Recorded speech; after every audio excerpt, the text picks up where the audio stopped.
I finally came to realize that you only had so much control over outcomes. And speaking of mentorship, one of the things I learned from somebody I work for who I didn't learn a lot of good things for, but one of the things he always said to me was, you know, when something doesn't work out, the only thing you need to ask yourself, is there anything you would have done differently? And so I've tried to adopt that in those situations. And so, yeah, it works okay. It works okay.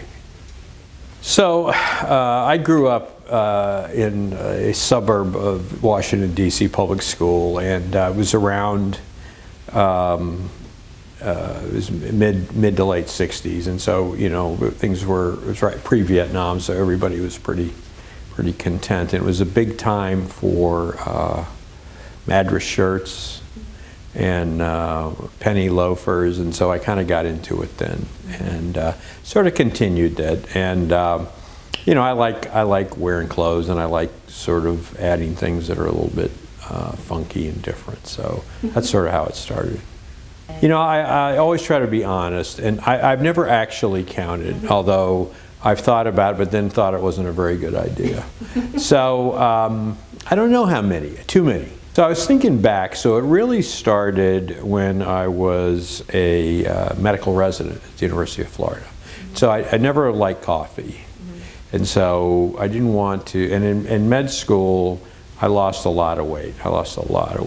And so I knew I wanted something to help keep me awake, but not the calories. And so there wasn't Diet Coke then. The only real diet drink was Tab, right?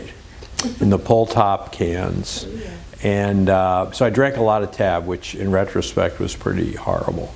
So I drank a lot of Tab, and then I just morphed into Diet Coke. But I tell people it's my only bad habit. I'd like to, well, you know, you always think about if you had stuff to do over again. And so I think what I would advise them to do is to not be too narrow in their thinking about what courses they're taking or where they might wind up. I had a meeting with some of our pharmacy students recently, and I said, you know, the one thing you ought to make sure you think about is you're probably not going to wind up doing what you think you're doing now.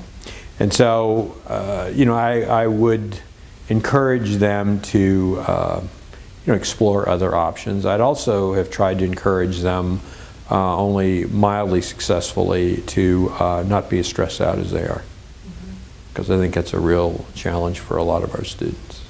The most surprising thing I've learned is the caliber and commitment of our students. You know, I knew they did well, but when you work with them, when you meet with them, when you talk to them, their relentless focus on their education and careers to me is like nothing I've ever seen, and I include a bunch of medical schools. So that was surprising to me. I didn't realize that it was quite as strong as I've subsequently learned.